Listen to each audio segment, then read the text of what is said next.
Hello, ഞങ്ങൾ home ടൂറിൻ്റെ part 2 കണ്ടേ. മുന്നത്തെ വീഡിയോയിൽ ഞാൻ പറഞ്ഞായിരുന്നു ഞങ്ങളെ വീട്ടിൽ പ്രിസർവ് ചെയ്ത് വെച്ചിരിക്കുന്ന തത്തയുണ്ടെന്ന്. അതാണ് ദൈവം, ഒറിജിനലാണ്. പിന്നെ ഇവൻ ഈ വീഡിയോയിലും കാണിക്കുന്നത് എന്താണെന്ന് വെച്ചാൽ ഇവനെ ഫുൾ ലെങ്ത് ആയിട്ട് കണ്ടില്ലായിരുന്നല്ലോ. കണ്ടോ അവൻ്റെ കൈയും കാലും മുഖവും വാലും ഒക്കെ.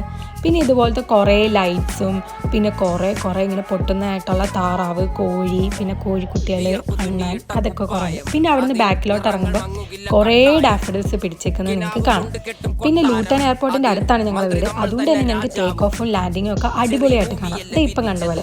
പിന്നെ ഇവിടുത്തെ മെയിൻ ഒരു കാര്യമുണ്ട്, ഇവിടെ റോഡ് സൈഡിൽ നിൽക്കുന്ന ഡാഫഡിൽസ് ഒന്നും പിച്ചാൻ പാടില്ല.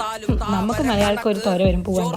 പക്ഷെ ഞങ്ങൾ വീട്ടിൽ നിൽക്കുന്ന എല്ലാം പിച്ച് വെള്ളത്തിൽ ഇട്ട് വെക്കാം. ഇപ്പം നിങ്ങൾ കണ്ടതാണ് പ്ലം. ആ രണ്ടും പ്ലമ്മും, പിന്നെ കിവിയുണ്ട്, പിന്നെ ആപ്പിളുണ്ട്, പെയറുണ്ട്, ഗ്രേപ്സ് ഉണ്ട്, ചെറിയ എല്ലാം ഉണ്ട്. പിന്നെ ഇത് ഞങ്ങളുടെ കിച്ചൺ, വിശാലമായ കിച്ചൺ. ഇത് അവിടെ നോക്കൂ, രഞ്ജിത്തമ്മ ഇരുന്ന് ദോശയും സാമ്പാറും കഴിച്ചുകൊണ്ടിരിക്കുകയാണ്. രഞ്ജിത്തമ്മ വെച്ച് ചമ്മലുണ്ട്. കാർത്തി പടപടാന്ന് ദോശയും ഇട്ടിട്ട് കൊടുത്തോണ്ടിരിക്കുകയാണ്. ഞങ്ങൾ ദോശ എന്നിട്ട് ബൈ.